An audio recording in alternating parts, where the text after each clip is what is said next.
कहानी की शुरुआत साल 2034 में साउथ कोरिया को दिखाते हुए होती है, जहां पूरा का पूरा साउथ कोरिया एक जानलेवा बीमारी की चपेट में आ गया था। इस बीमारी का वायरस कोविड-19 के वायरस से 10 गुना ज्यादा खतरनाक था, जिसकी वजह से हजारों लोग मर रहे थे और शहर में हालात इतने बुरे थे कि मिलिट्री द्वारा पक्षियों तक को गोली मारी जा रही थी ताकि वो दूसरे देश में इस बीमारी को न फैला सकें। लोग सड़कों पर खून की उल्टियां कर रहे थे, गाड़ियां एक दूसरे से टकरा रही थी। कुल मिलाकर पूरे शहर में अफरा तफरी मची हुई थी। जब शहर में लोगों की लाशों को दफनाने के लिए जगह नहीं बचती तो वहाँ की गवर्नमेंट उन्हें कचरे के ढेर की तरह स्टेडियम में इकट्ठा करके जलाने का ऑर्डर देती है। ये इस वायरस का पीक समय था, लेकिन आखिर इस सब की शुरुआत कैसे हुई, ये जानने के लिए हमें कुछ हफ्ते पीछे जाना पड़ेगा, जहाँ हमें दिखाया जाता है कि कुछ हफ्ते पहले हांगकांग में एक शिपिंग कंटेनर के जरिए कुछ इलीगल इमिग्रेंट्स को साउथ कोरिया के बुंडांग शहर में भेजने की तैयारी चल रही है। वहाँ का इंचार्ज जब इस कंटेनर की इंस्पेक्शन के लिए आता है तो वो देखता है कि कंटेनर में एक आदमी जोर जोर से खांस रहा है।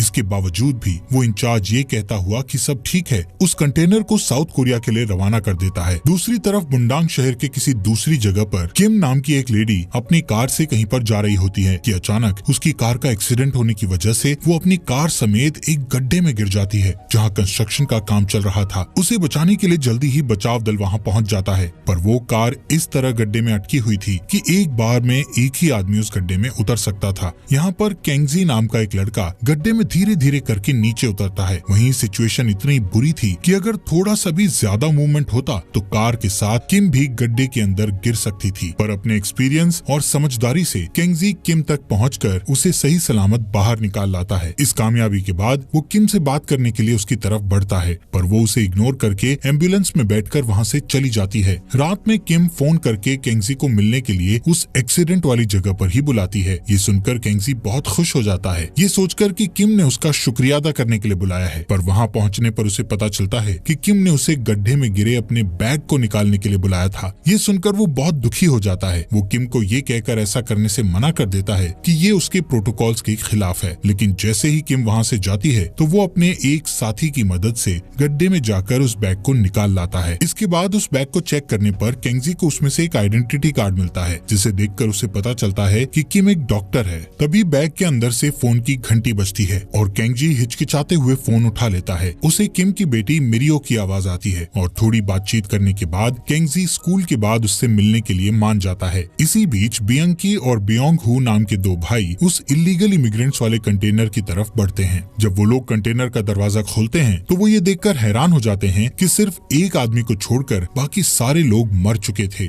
और कंटेनर के अंदर से लाशों के सड़ने की भयंकर बदबू भी आ रही थी। ये सब देखकर वो दोनों कंफ्यूज हो जाते हैं और सीन का वीडियो बना लेते हैं और उस अकेले बचे हुए आदमी को ट्रक में बैठाकर अपने साथ ले जाते हैं। बियंकी कुछ सामान लेने के लिए स्टोर के अंदर जाता है। इसी मौके का फायदा उठाकर वो सर्वाइवर वहाँ से भाग जाता है। इस सर्वाइवर का नाम मोंगसाई होता है। स्टोर से बाहर निकलने पर बियंकी देखता है कि वो आदमी वहाँ से भाग रहा है और उसका भाई बियोंग हु बुरी तरह खांस रहा है। तभी बियंग उस आदमी का पीछा करता है, पर थोड़ी देर बाद उसका पीछा करना छोड़कर वो अपने भाई को एक क्लिनिक में लेकर जाता है, जहाँ डॉक्टर बियोंग को कुछ नॉर्मल दवाइयाँ देता है और उसे आराम करने के लिए कहता है। पर बियोंग को लगातार खांसी आ रही थी और खांसी के कारण उसके मुंह से निकलने वाले छींटे उसके संपर्क में आने वाले हर व्यक्ति पर पड़ रहे थे। वहीं दूसरी तरफ केंगजी स्कूल के बाहर किम की बेटी मिरियो से मिलने जाता है, पर अपनी माँ की तरह वो भी उससे बात नहीं करती। वो उससे अपनी माँ का बैग और केंगजी का बिजनेस कार्ड लेकर वहाँ से चली जाती है।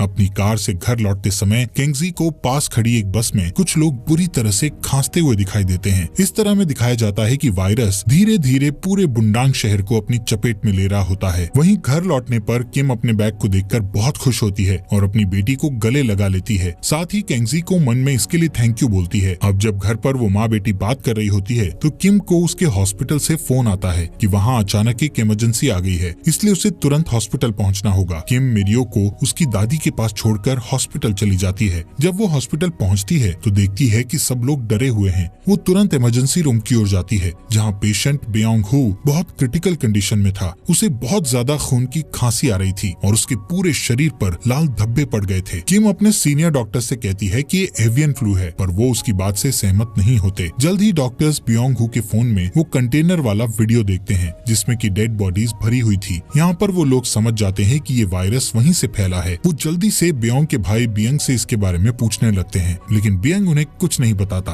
वो बिल्कुल खामोश रहता है। तभी अचानक एक इमरजेंसी अलार्म बजने लगता है। बियंग ये देखकर बहुत परेशान हो जाता है और डॉक्टर्स की चेतावनी के बावजूद वो सबसे लड़ते भिड़ते इमरजेंसी रूम के अंदर पहुंच जाता है, जहां उसका भाई मर चुका था। उसे मरा हुआ देखकर वो खुद पर कंट्रोल नहीं रख पाता और अपने भाई की डेड बॉडी को गले लगाकर रोने लगता है, जिससे उसके भाई बेयोंग का खून उसके हाथों पर लग जाता है। बियंग गुस्से में आकर अपने उन हाथों से कई डॉक्टर्स को छूता है, पर थोड़े टाइम बाद उसे पकड़ लिया। नेक्स्ट सीन में हम देखते हैं कि किम की बेटी मिरियो बोर होकर अकेले घर के बाहर टहलने निकलती है। वो एक गाड़ी से टकराने ही वाली होती है कि उसी समय कंटेनर वाला सर्वाइवर मोंगसाई उसे बचा लेता है। मिरियो देखती है कि वो आदमी बहुत भूखा है, इसलिए वो उसे कुछ खाने को देती है। बातें करते हुए मोंगसाई उसे कहता है कि मैं बीमार हूँ, इसलिए तुम मुझसे दूर रहो, पर मिरियो उसे लगातार बातें करती रहती है। कुछ ही पल में मोंगसाई को जबरदस्त खांसी होती है और वो मिरियो से किसी को उसकी मदद के लिए लाने को कहता है। मिरियो केंगजी को मदद के लिए बुलाती है, पर उनके वहाँ पहुँचने से पहले ही मोंगसाई वहाँ से जा चुका था। वहीं हम देखते हैं कि अब तक शहर में हजारों लोग इस वायरस की चपेट में आ चुके थे, जिससे हॉस्पिटल्स पेशेंट से भर चुके थे। वहीं Kim Korea centres for disease control and prevention की एक टीम के साथ कंटेनर वाली जगह पर पहुंचती है। वो उन सारी डेड बॉडीज को जला देते हैं, लेकिन वहाँ उन लाशों को खाने वाले चूहों का एक झुंड जलने से बच जाता है और वो सारे चूहे शहर की तरफ चले जाते हैं। इसी बीच देश के टॉप डॉक्टर्स की टीम एक इमरजेंसी मीटिंग करती है। एक बड़ी बहस करने के बाद वो सब इस नतीजे पर पहुंचते हैं कि ये जानलेवा वायरस H5N1 स्ट्रेन का नया रूप है और जो भी इस वायरस के संपर्क में आता है वो 36 घंटे के बीच में ही मर जाता है। सभी डॉक्टर्स गवर्नमेंट को कहते हैं कि शहर को जल्दी से जल्दी क्वारंटीन करना होगा, नहीं तो ये वायरस पूरे देश और यहाँ तक कि पूरी दुनिया में फैल जाएगा। दूसरी तरफ केंगजी मिरियो को एक सुपरमार्केट लेकर जाता है, जहाँ वो लोग एक साथ लंच करते हैं और एक दूसरे के साथ शहर छोड़ दे, पर वो कहता है कि लोगों की मदद करना उसका फर्ज बनता है, इसलिए वो उनके साथ नहीं जा सकता।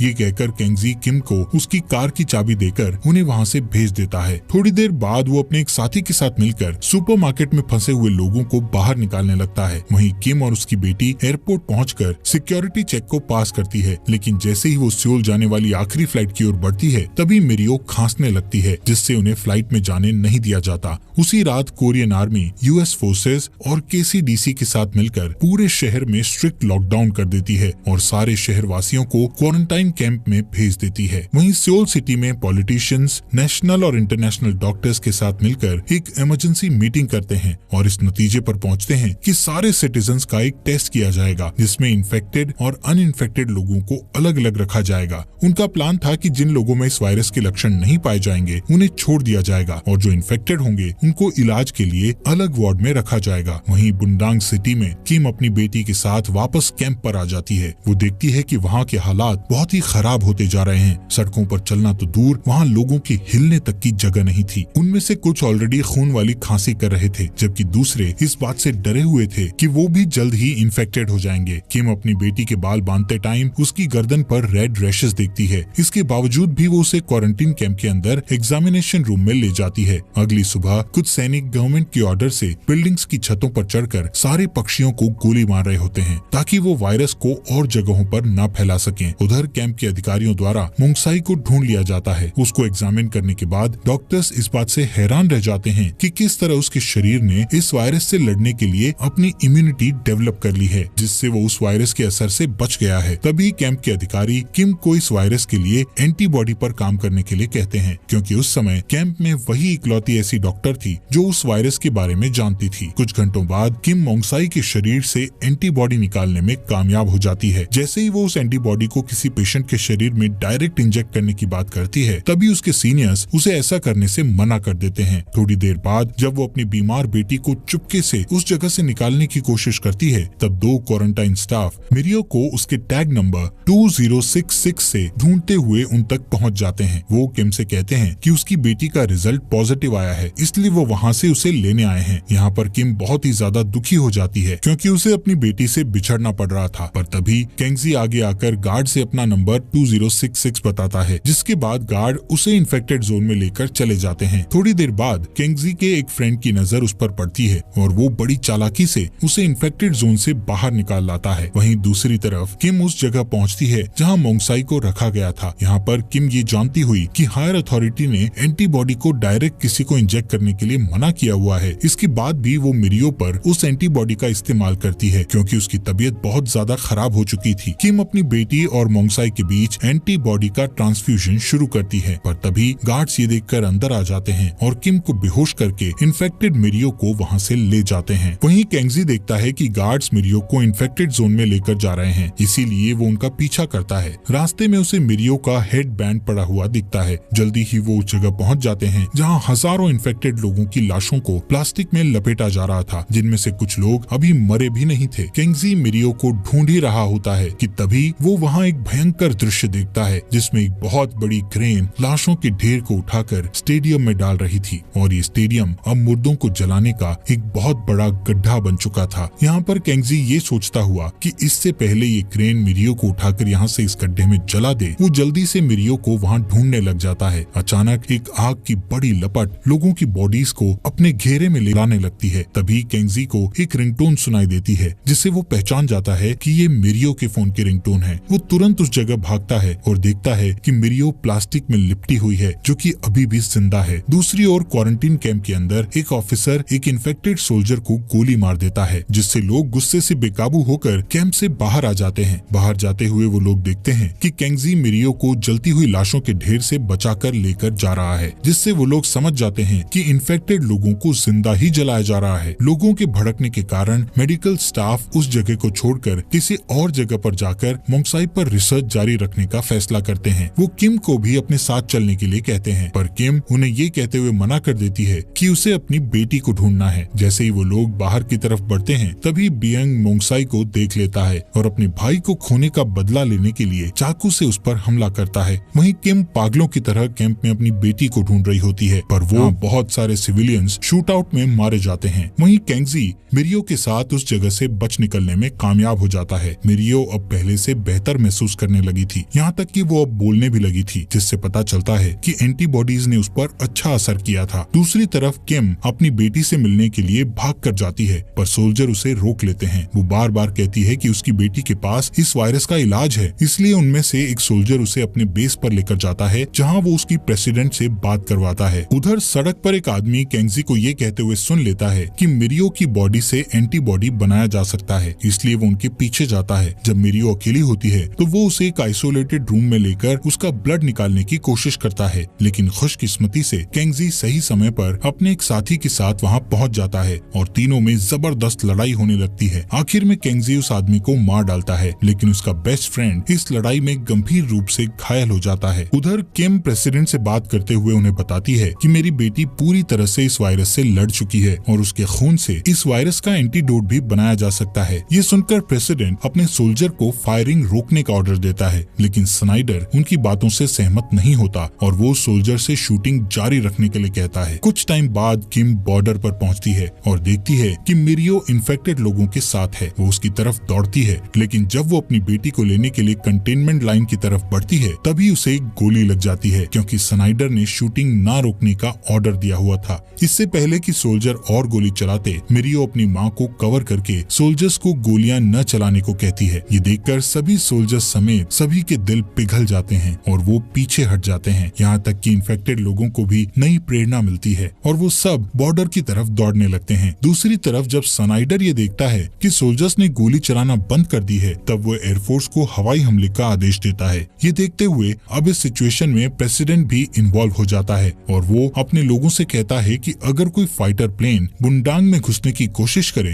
तो उसे तुरंत उड़ा दें। इस वायरस के खतरे के टलने के बाद प्रेसिडेंट लाइव आकर सबको ये बताता है कि वो इस वायरस का इलाज ढूंढकर सभी लोगों को बचा लेगा, फिर चाहे इसके लिए उसे कुछ भी करना पड़े। इसके बाद मिरियो के ब्लड से इस वायरस की वैक्सीन बनाने के लिए उसे सोल भेज दिया जाता है, लेकिन किम और केंगजी वहीं रह जाते हैं। कुछ घंटों के बाद एक रिपोर्टर ये अनाउंस करती है कि वैक्सीन सक्सेसफुली बन चुकी है और सबसे पहले इसे बुंडांग के